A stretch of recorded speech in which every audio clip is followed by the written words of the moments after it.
Nancy, are you having an affair? There's a strange man sleeping in Mike's room. Something's not right here. Wait, how did you get in? Mother, that's not important right now. This isn't our room anymore. My name is Nancy. I'm 32 years old and work as a nurse.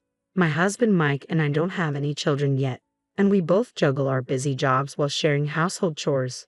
Even though we've been married for 3 years, I still feel like we're newlyweds. I'm truly grateful to be married to such a wonderful person. However, our peaceful life recently got disrupted by an unexpected guest. My mother-in-law. A few months ago, we moved to a new apartment due to Mike's job, which happens to be near his parents' home. After my father-in-law passed away 2 years ago, I felt my mother-in-law was probably feeling lonely living on her own. So when she started visiting us frequently, I thought it was something we couldn't avoid. But as her visits became more frequent, her behavior grew increasingly audacious. She began criticizing me openly. Nancy, can't you serve tea a bit faster? You're such an inconsiderate daughter-in-law. I really wonder why Mike married you. Maybe I should move in and teach you a thing or two. Just the thought of living with my mother-in-law was overwhelming. I couldn't stand it anymore and confided in Mike. He was surprised by how often she visited and scolded her on my behalf. Mom, I understand you're lonely, but you shouldn't take it out on Nancy. I was just trying to give her some advice. She doesn't need it. Above all, I don't want you to bother Nancy. My husband's stern words seemed to upset my mother-in-law, but I hoped it would make her reflect on her behavior. For a while, her visits stopped, but about a month later she started coming by again, always at the worst possible times. One morning, just before 9 a.m., loud knocking echoed from the front door, reaching all the way to our bedroom. I had just returned from a night shift and was eager to get some sleep. As I was about to head to bed, I heard a persistent knocking at the door. Peeking through the peephole, I saw my mother-in-law's face. Nancy, I know you're in there. Open up. Worried something might have happened, I quickly opened the door. She immediately complained about me being slow. Is there something you needed? I asked, trying to keep my patience. Do I need a reason to visit my son's place? She retorted. Well, I just got back from a night shift and need to rest before going out again this evening, I explained. She dismissed my concerns. What's a night shift? Just out having fun all night. That's not true, I replied. I work as a nurse at the hospital. Don't lie, she snapped. How could you let my son work alone while you're doing such a job? You're the worst. I'm working hard too, I said, struggling to stay calm. I really need to sleep now or it'll affect my job. That doesn't matter. I need to see if you're taking care of the house properly, she insisted as she pushed her way inside. She marched into the living room, sat down on the sofa, and demanded tea and snacks. Reluctantly, I prepared them for her, but she stayed for quite some time. She even had me prepare lunch for her, staying until my husband came home in the evening. I didn't get any sleep and had to go to work right afterward. She only left because my husband came home as scheduled. I worried that if he had been late, she might have stayed longer, possibly even preventing me from making my night shift. The thought of it made me shudder. Despite my husband's attempts to address the issue, my mother-in-law's visits continued. She would show up every few days, always targeting my night shift days, which left me suffering from chronic sleep deprivation and deteriorating health. I felt guilty asking my husband to come home early, but we were both puzzled by her behavior. We decided to confront her directly. On one of my night shift days, my husband took the day off to wait for her at home. As expected, she arrived and began banging loudly on the door. Nancy, open up. Are you out wasting your time again? You're such a careless wife. My husband, exasperated by her loud knocking and shouting, finally opened the door. Why did it take so long? Were you sleeping? Mike, why are you home at this time? Aren't you supposed to be at work?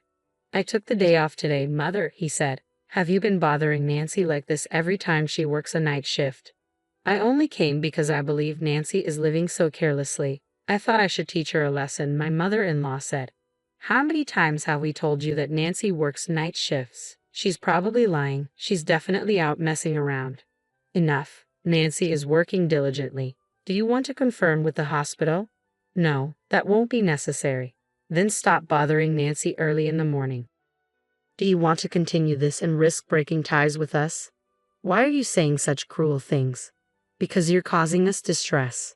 To be clear, if you come here again, we will cut all ties with you. Think about it. My husband's stern warning seemed to have hit her hard. She looked pale during the conversation. Indeed, after that, she never visited on my night shift days again. Finally, I could sleep peacefully. My health improved, and I was able to focus better on work. However, my mother-in-law, who should have been chastised by my husband, caused another problem about a month later. After returning from my night shift and falling into a deep sleep, I was abruptly woken by loud banging on the front door. Groggily, I got up to check through the peephole, and as expected, it was my mother-in-law. "Nancy, are you sleeping? What were you doing all night? Were you at a nightclub? Oh, you're not cheating, are you?" At first, I considered ignoring the noise, but when I heard her shouting loudly, I knew I had to address the situation. I immediately opened the door. "Mother, please don't make assumptions without knowing the whole truth." "Oh, so you're here after all," she said, her tone smirking. "You must have panicked and opened the door because you knew I was right, didn't you? Do you think what you're doing is acceptable?" I replied, "Have you forgotten that Mike said if this happened again, we would cut ties with you?" At my words, my mother-in-law just smirked. "There's no way Mike would do that. You probably forced him to say that." Amidst the argument, I noticed the large bag she was carrying. "What's in that bag?" "Well, since Mike is on a business trip for the next 2 days, I came to stay over to make sure you don't cause any trouble." "What? You want me to make you some tea?" I was stunned by her audacity. Taking advantage of my husband's absence, she had decided to drop by unannounced. I was at a loss for words. The next day, I was off from work, but the following day I had another night shift. Just because my mother-in-law had arrived didn't mean I could skip work, but taking a day off was a different matter. I didn't want her snooping around our house, so I had no choice but to stay home. It was infuriating to think that my precious day off was being ruined by her presence. She made me work, demanding that I clean and cook. I had hoped to enjoy a brief respite from household chores while my husband was away, but instead, I found myself completely exhausted. She kept nitpicking at everything, saying things like, "You're too slow," and "Move more efficiently. It's clear you're lazy." "Since Mike isn't coming home today, I'll be strict with you," she declared, clearly relishing her role as my supervisor. I was already exhausted from work, so naturally, my pace at housework was slower. Despite my attempts to explain, she refused to understand and even doubted that I worked as a nurse. Seizing a moment when she was distracted, I messaged Mike about the situation. His reply was genuinely apologetic. "I'm so sorry. When I get back, I won't forgive my mother for what she's done." His message gave me some hope amidst the frustration. It was challenging dealing with her presence, but the thought of Mike returning kept me going. Perhaps sensing the growing tension, my mother-in-law left before Mike got back. When Mike returned from his trip, he immediately apologized. "I didn't realize my mother could cause so much trouble. It must have been stressful for you, Nancy. I'm truly sorry and I won't forgive her for this." Even though it wasn't his fault, he kept apologizing. He then suggested, "Should we consider moving?" "But we bought this place," I responded. "Are we selling it?" "No," he said. "I'm thinking of renting it out. That way, we can earn rental income and keep a distance from my mother." "I see. Okay," I replied. I agreed with my husband's plan. As luck would have it, one of his coworkers was looking for a place to live, so we decided to rent out our flat to him. Since we were familiar with him, we negotiated a slightly reduced rent and agreed to leave the existing keys without changing them. We were relieved to find a tenant so quickly. My husband and I moved to a new flat and started our life there. Days went by peacefully without any visits from my mother-in-law. We had expected that she might visit our old place, find someone else living there, and then contact my husband. Surprisingly, that never happened. Perhaps it was because, after returning from his business trip, my husband had firmly told her over the phone that we wanted to cut ties. Still, we knew it was only a matter of time before she would reach out again. Moving proactively had been the right decision, and life settled into a comfortable routine. Then, one day, the inevitable call came. "Hello, Nancy, are you having an affair?" my mother-in-law shouted, clearly agitated.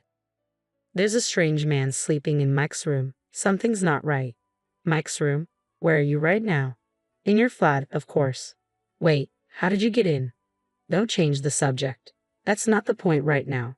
"It's not our flat anymore," I said firmly. "That can't be true. I used my spare key." "A spare key? Why do you have that?" Before I could ask further, I heard the sound of police sirens in the background. I heard her exclaim, "Oh no, what's happening?" followed by the sounds of commotion and voices, likely from police officers. It seemed the police had arrived and detained her. A different voice then came on the line, sounding like a police officer. "Hello, I apologize for the disturbance. Can you explain your relationship to this individual?" "She's my mother-in-law," I replied. After answering a series of questions, the call ended. My husband and I decided to head to the police station. When we arrived, we saw my visibly exhausted mother-in-law, who appeared to have been thoroughly questioned. The police briefed us on what had transpired. As usual, my mother-in-law had been knocking incessantly on the flat's door, shouting various unfounded accusations about me. The unusual part was that no one responded from inside. Frustrated, she used her spare key to enter through the bedroom. Hearing snoring, she assumed it was me napping and stormed in, demanding to know why I was sleeping in the middle of the day and not at work. However, when she yanked off the covers, she found a stranger instead of me. Shocked, she screamed, and the man woke up in alarm. Concluding that the man must be my lover, she accused him loudly. "What are you doing in Mike's house? You must be Nancy's secret lover. How dare you sleep soundly in someone else's home?" The man, a colleague of my husband, sensed the danger upon seeing my mother-in-law's rage. She declared, "I'm going to call that woman right now. Don't move from here," before leaving the room to contact me. In the meantime, the colleague, the legal resident of the room, called the police to report an intruder. It was terrifying for anyone to be suddenly awakened by loud shouting and have their bedding pulled off, only to be yelled at by an unfamiliar, angry woman. The police arrived and detained my mother-in-law. My husband immediately apologized to the colleague who had known about our issues with my mother-in-law and seemed to recall the connection when she was arrested. The suddenness of the intrusion had clearly overwhelmed and confused him. Neither my husband nor I knew she had made an unauthorized copy of the key, and we hadn't informed the colleague. My husband was furious, as this incident had tarnished his impression with the colleague. He promised to cover the costs of changing the locks and offered compensation for the distress caused. He also decided to bill my mother-in-law for all the expenses. Although she was reluctant, she agreed to the terms to avoid further trouble with the authorities. She paid everything from the inheritance left by her late husband and ultimately severed ties with my husband. There's perhaps no more fitting end to a mother-in-law's torment of her daughter-in-law than this.